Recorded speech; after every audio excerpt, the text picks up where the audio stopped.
Wonder, Chapter 86, My Cave. By dinner, they seemed to have made up. Dad was working late. Daisy was sleeping. She'd thrown up a lot earlier in the day, and Mom made an appointment to take her to the vet the next morning. Three of us were sitting down, and no one was talking. Finally, I said, "So are we going to see Justin in a play?" Via didn't answer, down at her plate. "You know, Augie," said Mom quietly, "I hadn't realized what play it was, and it really isn't something that would be interesting to kids your age." "Oh, I'm not invited?" I said, looking at Via. "I didn't say that," said Mom. "It's just I don't think it's something you'd enjoy. You'd get totally bored," said Via, like she was accusing me of something. "Are you and Dad going?" I asked. "Dad'll go," said Mom. "I'll stay home with you." "What?" Via yelled at Mom. "Oh, great, so you're going to punish me for being honest by not going." "You didn't want us to go in the first place, remember?" answered Mom. "But now you know about it. Of course I want you to go," said Via. "Well, I've got to weigh everyone's feelings here, Via," said Mom. "What are you talking about?" I shouted. "Nothing," they both snapped at the same time. "Just something about Via's school that has nothing to do with you," said Mom. "You're lying," I said. "Excuse me?"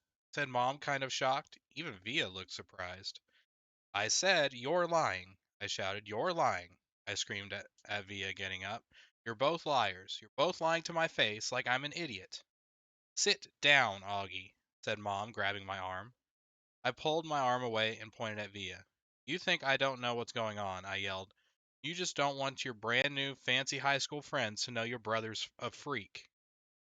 "Augie," Mom yelled, "that's not true." "Stop lying to me, Mom," I shrieked. "Stop treating me like a baby. I'm not retarded. I know what's going on." I ran down the hallway to my room and slammed the door behind me so hard that I actually heard little pieces of the wall crumble inside the doorframe. Then I popped onto my bed and pulled the covers up on top of me. I threw my pillows over my disgusting face and then piled all my stuffed animals on top of the pillows like I was inside a little cave. If I could walk around with a pillow over my face all the time, I would. I don't even know how I got so mad. I wasn't really mad at the beginning of dinner. I wasn't even sad. Then all of a sudden it all kind of just exploded out of me. I knew Via didn't want me to go to her stupid play, and I knew why. I figured Mom would follow me into my room right away, but she didn't. I wanted her to find me inside my cave of stuffed animals, so I waited a little more. But even after 10 minutes, she still didn't come in after me. I was pretty surprised. She always checks on me when I'm in my room upset about stuff. I pictured Mom and Via talking about me in the kitchen. I figured Via was feeling really, really, really bad. I pictured Mom totally laying on the guilt, and Dad would be mad at her when he came home too. I made a little hole through a pile of pillows and stuffed animals and peeked at the clock on my wall. Half an hour had passed and Mom still hadn't come into my room. I tried to listen for sounds in the other room. They still having dinner? What's going on?